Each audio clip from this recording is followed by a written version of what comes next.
Hey guys, welcome to today's video, this week's video. Today is going to be a little bit of an assortment of just all sorts of bookish things.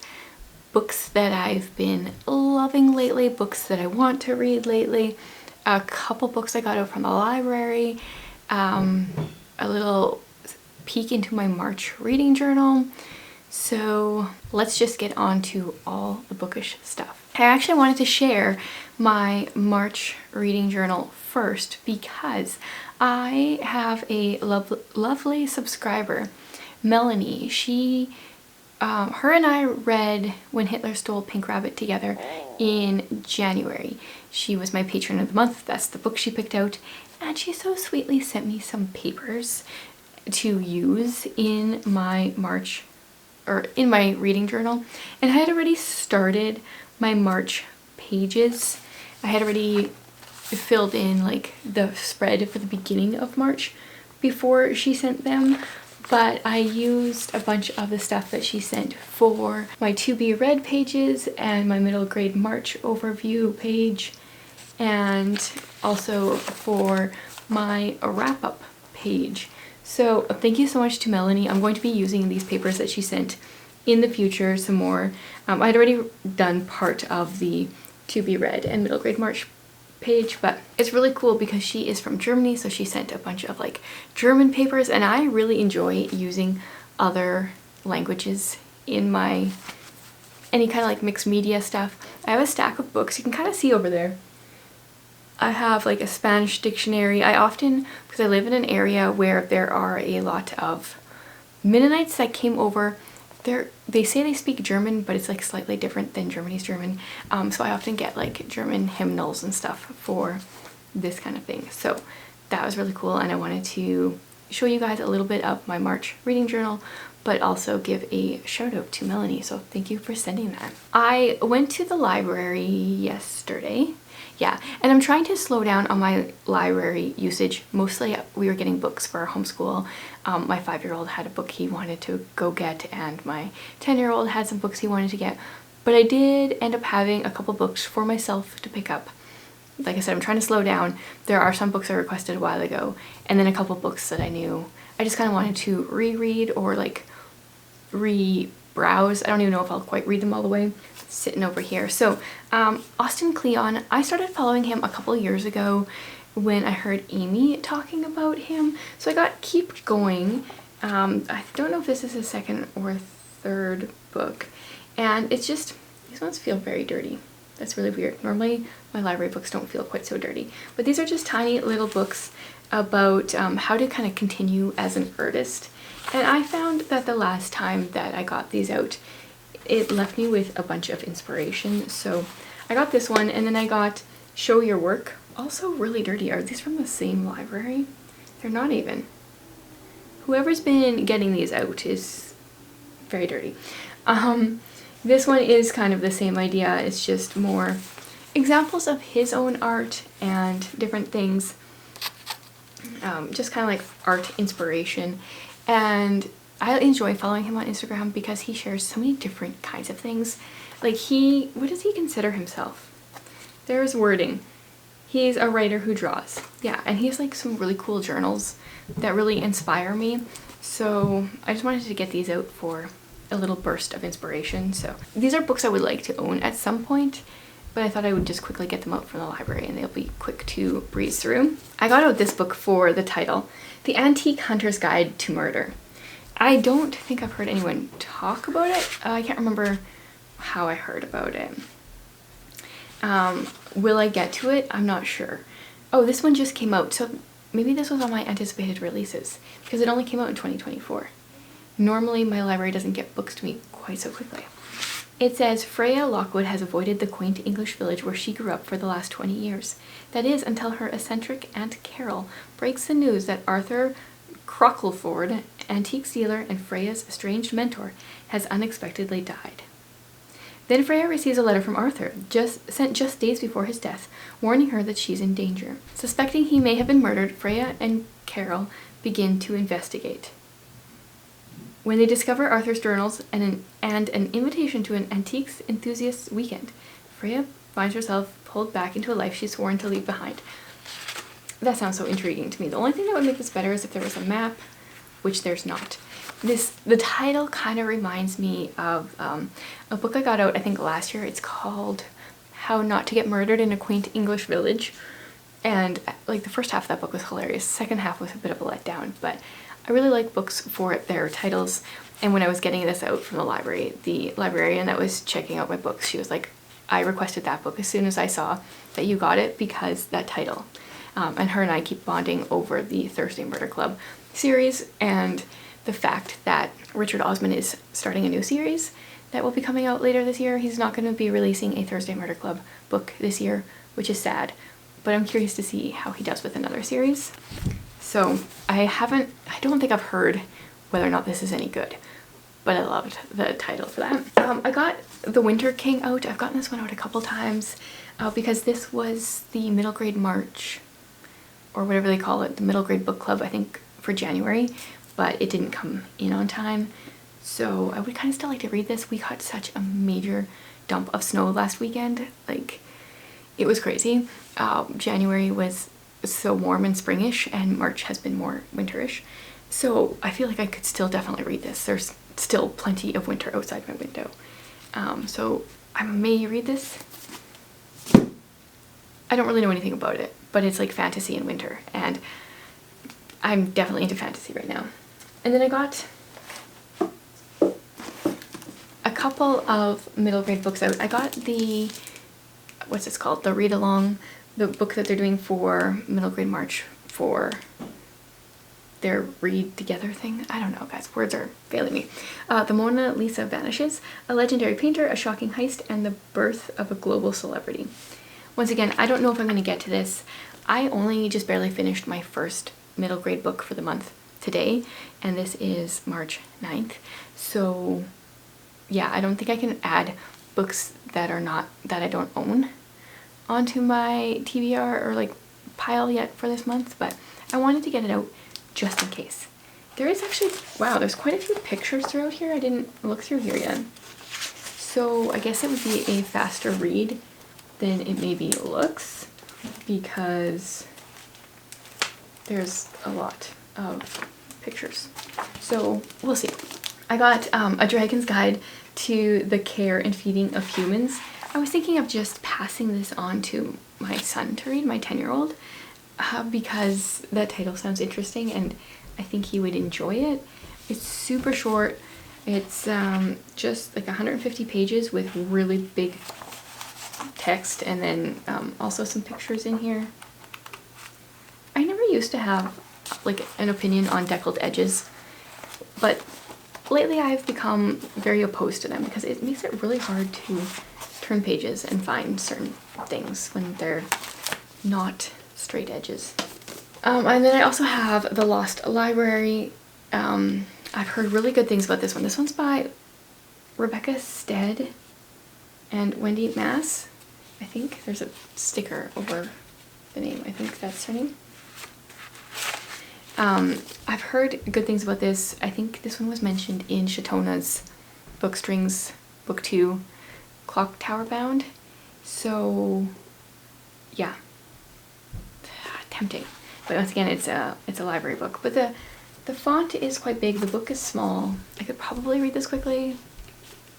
We'll see again. And then I still have out a couple books, Nothing But Miracles, that I DNF'd last month, and Spy Family that I read and reviewed for my February wrap-up. So that's what I have out from the library. I've been saying a lot here and on Instagram lately that I'm in my fantasy era, and I have brought back my merch shop, my bookish merch shop. I have a goal to add 20 different designs into the shop by the end of this month. I'm not sure I'm actually going to hit that because I have a lot of things going on.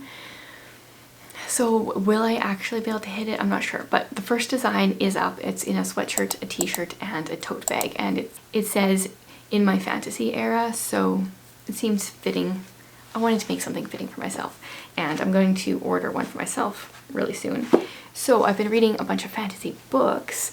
Currently I'm reading The Orb and the Airship. This is my physical read. I'm I don't know, a third or a quarter of the way through and really enjoying it. I think I talked about this one in my March TBR. We have two main characters. One has a scholarship to a prestigious military school, and the other one is a pirate of airships. So yeah, I'm enjoying reading each of their stories. I'm curious. I'm assuming they're going to meet at some point.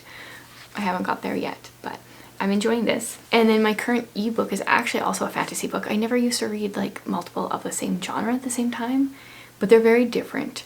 So my ebook is called Saints and Monsters, and I am about 30% through this one as well. And this one has to do with a girl who is a princess. Her sister is about to become a queen. They have like this ceremony that they do with the dragons. The dragons are kind of like, I guess they hold magic, and they have two hearts, and when they accept a queen, I guess that person becomes queen. But our main character, she has blue hair and a crooked spine, and her aunt had the same, her great aunt I think, had the same features, and I think the dragons killed her, and something happens to our main character's older sister at the beginning, and she tries to take her place. She's worried that, you know, the dragons might kill her. So I don't want to give any spoilers, but things are going in places I didn't expect, and I'm really enjoying it. I just don't get a lot of time to read ebooks, or like, I always forget to prioritize ebooks, and so I usually just read them when I'm putting my little ones to bed, and I like rub their back for a little bit before bed and read a little bit. So it's taking a while, but I'm enjoying it. And because I'm feeling like I'm in my fantasy era, I thought I would share like the next couple of fantasy books I want to pick up. Will I pick them up right away? I don't know. Will these actually be the next ones I pick up? I don't know. Actually, I have this one on audio right now. I haven't started it yet, but I got it out from the library, the Gilded Ones. This was just a cover buy. I don't really know what this one's about.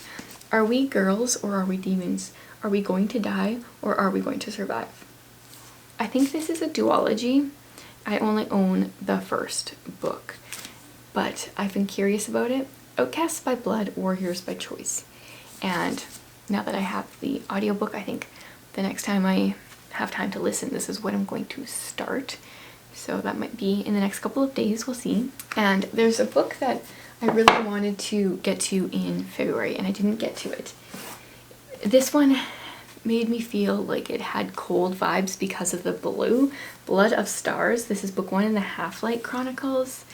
I don't know if it actually has anything to do with cold, but for some reason I just felt like this would be a good February read, and I didn't get to it. But because there is still so much snow, I feel like this could totally still work even in March. Harnessing the power in her blood could turn the tides of war if it doesn't destroy her first. This one is a chunker. Yeah, we're like 670 pages. But lately I've like been enjoying big fantasy books, so this one is going to be coming up hopefully soon. Because we are like in the prepping for moving period of life, in the last couple weeks, in the span of like a week, I sold 200 books. I didn't actually keep track of the number, but it was about 200 books. And I have a couple shelves here in my office that have books that I'm going to sell in another wave soon. Books that I'm not enjoying that I want to unhaul are just going there, and then I'm going to do another round on Facebook trying to get rid of books. I wish we had Pango books here in Canada, or like that it didn't cost me as much as the book itself cost in order to ship it, but I'm actually quite surprised how many people wanted to buy books. My biggest thing now is I need to sell my Nancy Drew series. It's books 1 through 56, and it's missing 6 books. I thought that would be easier to sell, and it has proven to be harder to sell than I thought. So hopefully I can do that. So because I am in this like prepping for moving mindset, I'm trying to read as many of my own books as possible, trying not to get distracted by the library. So I'm also really just trying to lean into the whole mood reading right now, because when I mood read, I can read faster. Therefore, I can go through more books and decide if they're worth moving with me or if I should just get rid of them before I go.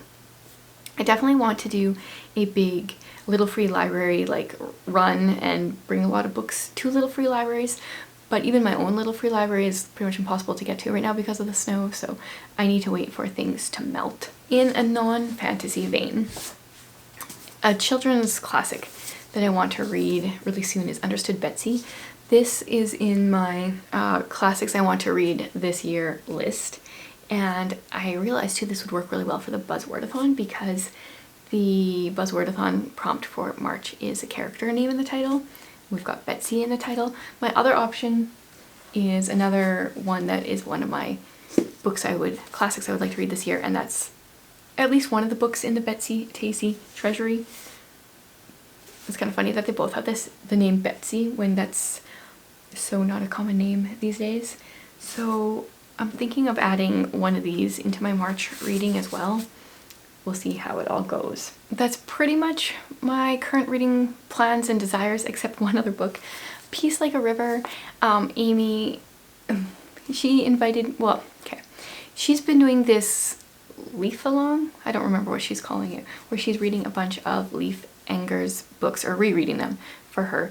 A lot of his books before possibly going to a book signing of his, and she mentioned a while ago that she was going to be rereading Peace Like a River. She's probably done it already. And I was like, hey, maybe I'll join your little chat about it because this book was on my shelf. And I feel bad. I'm lurking. People keep talking about it and I haven't even started it. They might even be onto another of his books already. I don't know. But now I feel like I should really get going on this book and give it a try. Lots of people love this book. I feel like it's not what I'm in the mood for. So I'm scared if I read it, I'm not going to like it, even though I feel like it should be a good book because so many people like it. There's that like whole mood reading feeling versus reading what you feel like you should be reading. I think that's like the rebel inside me sometimes. If I think I have to be reading a book or should be reading a book, it often brings my enjoyment down a bit. And I totally get, like, whenever I say stuff like this, some people are always like, yeah, that's why I only mood read. And then, you know, there's other people that like only do buddy reads or like have a full-on TBR. And I like to have a little bit of both. I personally like to push myself a bit and sometimes read books that I'm not in the mood for because there's things in life that we sometimes have to do that we're not in the mood for. But then, like, for the most part, I prefer just to like mood read. So I like to have a little bit of both. A little bit of a kind of cemented TBR and a little bit of just like flying by the seat of my pants. So all that to say is I should also start this book soon. For some reason I just haven't been able to. So this may also end up in a March wrap up. So anyway, this was just a chatty video for this week. Next week I'm hoping to share spring book recommendations, which, just looking outside my window, that cracks me up. It's not going to be very spring looking, that's for sure. But I am feeling like I'm in the mood to read spring books. So after this week will be my continue to read cold winter books. And then after that, I'm going to be moving into spring, even if my outside environment isn't. So thanks for hanging out with me today, guys. I would love to hear books that you guys are currently reading. If you are currently in an era, are you reading one particular genre? Are you in a fantasy era as well, or something different? I love chatting with you guys in the comments. I love this community, and that is how we create such great connections, and I learn about so many great books. So thanks for being here.